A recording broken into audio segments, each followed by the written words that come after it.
Bonjour à tous, ravi de vous retrouver pour cette petite vidéo explicative. Alors cette vidéo a pour objectif de vous expliquer un petit peu la suite du cheminement dans les recrutements du Master Focal.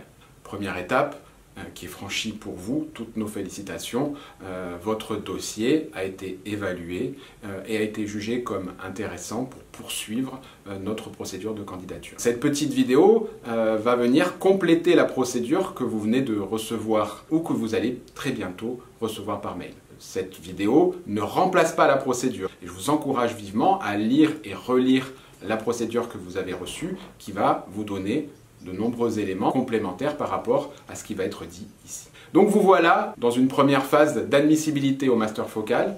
Nous sommes ravis de vous compter parmi nos candidats. Et donc nous allons un petit peu regarder les prochaines étapes et essayer d'apporter des éléments de réponse aux questions que vous pourriez vous poser. Pour commencer, bien évidemment, année 2020, année particulière.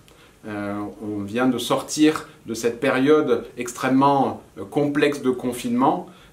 Aujourd'hui, les directives que nous avons sont encore très sévères et donc forcément ce jury de recrutement ne pourra pas et ne sera pas en présentiel et donc c'est pour ça que cette année nous allons devoir travailler avec des outils de visioconférence. On a l'habitude de le faire puisque la continuité pédagogique pour la promotion 2020 a été réalisée avec les mêmes outils, mais ça nécessite quand même un léger entraînement et donc on ne peut que vous conseiller de bien vous entraîner pour ne pas avoir le stress du couac technique lors de votre audition.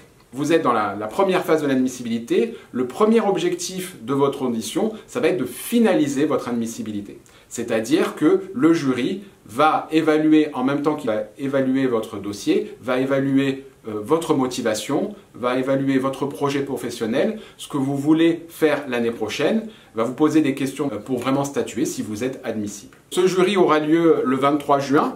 Votre heure de passage va vous être attribuée en discutant et en échangeant avec vous sur vos disponibilités. Donc là, dans le message où vous allez recevoir tous ces éléments, on va vous expliquer comment donner vos disponibilités et on fera, dans la mesure du possible, on fera tous les efforts possibles pour vous placer dans un créneau qui vous arrange le plus. Donc là, on essaiera de faire au mieux. Vous allez avoir un ordre de passage pour passer votre audition à l'aide donc de l'outil Zoom qui est parmi tous ceux qu'on a utilisés le plus ergonomique et le plus simple d'usage, mais qui nécessite quand même un entraînement. Et pour cela, je vous propose de vous référer à la procédure que vous avez reçue qui va expliquer comment ça va se passer. Il est important que vous prépariez un support PowerPoint qui va donner quelques éléments visuels en même temps que vous parlez et que vous pourrez partager sur l'écran. Forcément, pour présenter et pour vous présenter au jury, vous avez un temps imparti qui est de 5 minutes, donc le nombre de diapos doit être adapté à ce temps. Cette présentation a vraiment pour objectif de donner une idée de votre candidature au jury. Donc, forcément, il va falloir vous présenter et donner votre nom bien distinctement pour que le jury puisse retrouver votre CV, votre lettre de motivation. Et puis, ce qu'on attend de vous, c'est de présenter votre parcours post-bac pour donner un petit peu des informations sur votre formation universitaire, en essayant bien évidemment de donner plus de détails sur les enseignements qui sont en lien avec le Master Focal. Mais également, le jury a un petit peu envie d'en savoir plus sur vos expériences professionnelles, vos stages, mais pas que, les jobs que vous avez pu faire pour montrer un petit peu dans quel type de domaine vous pouvez être capable d'intervenir. Et puis enfin, vos objectifs à court terme, tout simplement l'année prochaine, dans quel type d'entreprise vous avez envie de réaliser votre alternance, sur quel type de sujet, mais également connaître vos objectifs à plus long terme. Cette formation, vous la faites pourquoi, dans quel but, où vous vous voyez dans quelques années, c'est quelque chose qui est important pour le jury. Entraînez-vous avec un chronomètre pour être sûr de bien tenir le timing, de ne pas le faire en 2 minutes, ce serait dommage de perdre 3 minutes de temps de parole, mais de ne pas le faire en 10 minutes parce que là par contre ça va être un léger manque de respect par rapport aux autres candidats qui sont dans la file d'attente. Lors des auditions, il sera important de clairement vous positionner sur les alternances que vous recherchez. Le jury veut savoir ce qui vous motive. Vous pouvez ne vouloir faire qu'une chose bien précise. Moi, je veux faire de la formulation en cosmétique. Je veux faire de la formulation en cosmétique. Il y a 3 ou 4 propositions d'alternance en formulation en cosmétique. La concurrence va être rude. Si c'est vraiment ça que vous voulez faire, il faut tout simplement mettre toutes les chances de votre côté et candidater sur ce que vous voulez faire. Si vous êtes ouvert, vous allez avoir plus de chances. Si vous dites, bah, moi, mon choix numéro 1, c'est de faire de la formulation cosmétique, mais comme j'ai tellement envie de travailler dans le monde de la cosmétique, je ne suis pas du tout opposé à un petit peu évaluer et mieux connaître la réglementation cosmétique ou un système de management de qualité en cosmétique, bah, ça étoffe le champ des possibles et ça peut-être vous permet de vous donner plus de chances d'être recruté. Alors attention, il faut montrer une motivation. Si quand vous arrivez, vous présentez ce que vous voulez faire, vous dites « tout m'intéresse », c'est quand même pas très bien perçu. On a l'impression que vous n'êtes pas spécialement motivé, que vous voulez juste venir. Donc, vous voyez, identifiez bien la prise de risque que vous avez par rapport au sujet d'alternance que nous proposons. Et puis, suite à votre présentation, il y aura une série de questions. Vous verrez des petites mains se lever en face de noms de personnes. Il y aura quelqu'un de l'équipe focale. Donc, on donnera la parole aux entreprises qui sont présentes ou aux universitaires qui sont présents. Alors, ces questions peuvent être techniques. Tiens, j'ai vu que vous avez réalisé ce type de formule. Est-ce que vous pouvez m'en dire plus? Mais ça peut être également, et c'est très souvent le cas, par rapport aux offres que nous avons cette année. Je propose une offre d'apprentissage dans ce domaine. Est-ce que ça vous intéresse? Est-ce que vous avez une expérience? Qu'est-ce que vous avez fait dans ce stage? Parce que j'ai cru comprendre que vous avez fait un stage dans une boîte qui est à peu près dans le même domaine d'activité. Et donc là, l'objectif pour l'entreprise est de voir si vous avez des connaissances par rapport au sujet qui va être proposé. Vous voyez que là, ben, vous allez faire d'une part l'admissibilité et d'autre part commencer à trouver une entreprise d'accueil. Parce que si vous êtes très convaincant lors de cette audition, ben, l'entreprise va tout de suite noter l'intérêt qu'ils ont par rapport à votre candidature et peut-être vous rappeler tout de suite le soir même ou le lendemain. Alors attention, hein, tous nos partenaires industriels ne seront pas présents lors de cette journée de recrutement parce que tout simplement, en plaçant une journée, on peut s'attendre à ce que tout le monde ne soit pas disponible ce jour-là. Les autres ont reçu votre CV et votre lettre de motivation et ont aussi évalué vos candidatures. Si vous êtes admissible, donc là, il ne vous restera plus qu'à trouver une entreprise d'accueil pour l'alternance l'année prochaine, puisque comme vous le savez, le Master Focal se réalise uniquement en alternance. Suite à cette journée du 23 juin, vous allez recevoir, généralement le lendemain matin, un mail qui vous indique vous êtes admissible ou pas, et va également vous envoyer tous les contrats d'apprentissage, la liste de tous les contrats d'apprentissage que nous avons collectés, avec donc le nom de la société, la localisation de la société, le titre du sujet, qui va vous permettre d'en avoir une vision quand même assez précise, le nom du maître d'apprentissage et ses coordonnées. Et donc là, vous pourrez tout de suite regarder tous les contrats d'apprentissage que nous proposons et contacter tout de suite les sociétés qui proposent un contrat d'alternance dans votre projet professionnel. Il est important d'être extrêmement réactif et dynamique durant cette période, de bien consulter vos mails, puisque une réactualisation de ces listes de propositions de contrats d'apprentissage vous sera envoyée très fréquemment. Parce que tout simplement, il y a des contrats qui vont être pris par des étudiants très rapidement, et donc on va enlever ces propositions de contrats d'apprentissage, mais il nous arrive aussi fréquemment d'en recevoir tardivement, et donc on peut aussi rajouter de nouvelles offres. Après le 23 juin, d'une part, il faut être très proactif, contacter les entreprises en leur renvoyant votre CV et en modifiant un petit peu votre lettre de motivation, parce que là, vous répondez à une offre d'emploi, pour leur dire, ben voilà, votre proposition d'alternance a retenu mon attention, c'est exactement ce que je veux faire, j'aimerais bien en discuter avec vous. De la même façon, des entreprises peuvent vous contacter en disant, ben, j'ai vu votre CV, votre lettre de motivation, votre candidature nous intéresse, est-ce qu'on peut discuter? Ça, c'est la liste des entreprises qui ont proposé un contrat d'apprentissage. Mais vous pouvez également avoir une démarche active de votre côté, en particulier si vous avez des velléités de sujets qui sont très précises.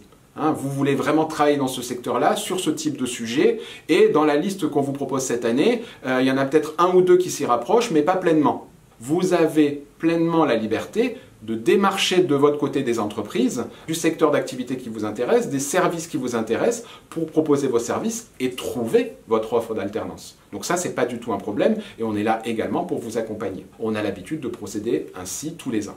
Alors attention, n'oubliez pas que le master se réalise en alternance 3 jours en entreprise, 2 jours à l'université, et donc forcément en périmètre d'action, vous ne pouvez pas accepter décemment une alternance en région parisienne, même si le sujet est fabuleux, parce que faire les allers-retours toutes les semaines avec la région parisienne, à moins que vous ayez le budget, c'est quand même très compliqué.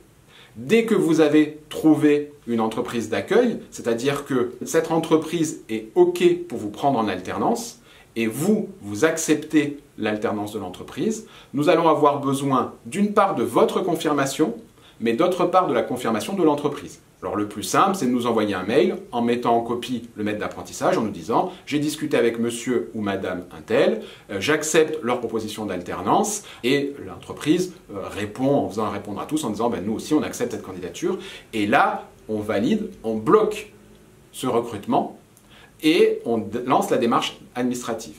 On bloque ce recrutement, c'est-à-dire que vous ne pouvez plus changer d'avis. Vous ne pouvez plus dire, une semaine après, « Ah ben non, finalement, il y a cette autre entreprise qui m'a contacté et ça m'intéresse plus, donc je vais aller là-bas. » Vous pouvez réfléchir quelques instants avant de valider, d'accepter cette proposition d'alternance. Il faut être très honnête avec l'entreprise, avec nous. Alors forcément, vous n'allez pas pouvoir demander une semaine de réflexion.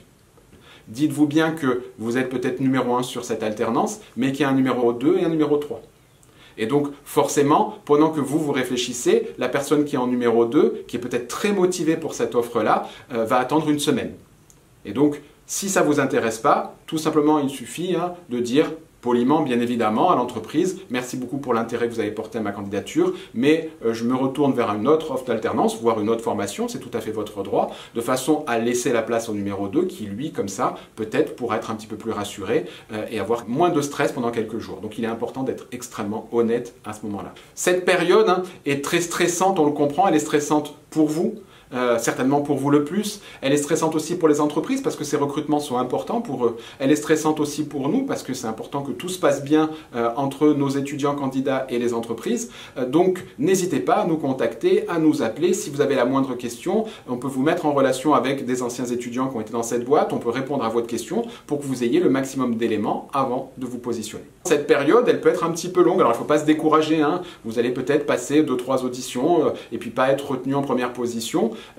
Et donc on vous demande, rappelez-vous, de bien suivre vos mails parce que les réactualisations sont quasiment tous les 2 jours durant cette période. Donc de voir la liste et puis de relancer. Et puis n'hésitez pas à nous contacter en nous disant tiens, j'ai contacté ces 3 entreprises, elles ne me répondent pas. Et nous, on peut essayer de recontacter les entreprises pour voir pourquoi elles ne vous répondent pas. Est-ce qu'elles ont déjà recruté quelqu'un? Là, on peut vous répondre. Est-ce que parce qu'ils sont surchargés, votre candidature les intéresse mais ils n'ont pas eu le temps de vous répondre? On vous donne des réponses. De la même façon, si vous avez décidé d'aller vers une autre formation, n'hésitez pas tout simplement à nous envoyer un petit mail en disant que vous retirez votre candidature. Comme ça, on arrête de vous envoyer des messages. Cette période devrait se terminer généralement fin juillet, mais pour les plus motivés, il arrive tous les ans qu'il y ait encore des recrutements qui aient lieu au mois d'août et voire même début septembre.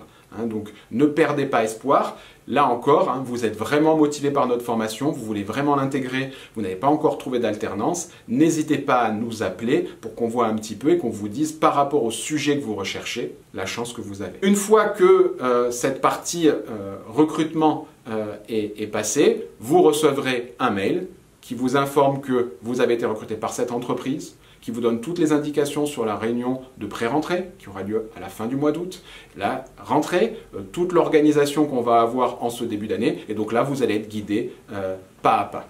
Alors voilà, cette petite vidéo explicative se termine. C'est pas impossible que j'ai oublié des éléments, alors je vous le redis, s'il y a des éléments qui ont été apportés qui ne sont pas clairs pour vous, s'il manque quelque chose dans ce que j'ai dit, n'hésitez pas à nous contacter. Peut-être qu'on fera une deuxième version de cette vidéo, parce que si la même question revient fréquemment, c'est tout simplement que nous avons mal communiqué. Donc n'hésitez pas, c'est normal d'avoir des questions, donc n'hésitez pas à nous les poser avant les auditions, quelques jours après les auditions et même durant toute la période de recrutement. Rappelez-vous, le mail focal@unis.fr et donc toute l'équipe le reçoit, comme ça permet d'avancer. Mais si la question est pressée, si vous avez envie de discuter tout simplement, vous pouvez me contacter par téléphone. Il vous sera communiqué dans le mail de 7h30 à 21h. Durant cette période-là, nous sommes disponibles. Bien évidemment, il peut arriver d'avoir d'autres jurys ou des réunions. Vous envoyez un petit message et on vous rappelle très rapidement. On vous souhaite beaucoup de courage. C'est normal d'être stressé. Ça se veut très bienveillant et on va vous accompagner. L'idée, c'est de trouver la meilleure formation, la meilleure alternance qui répond à vos attentes et à votre projet professionnel. Et on fera, dans la mesure du possible, notre maximum pour vous accompagner. Bon courage, à très vite et merci beaucoup.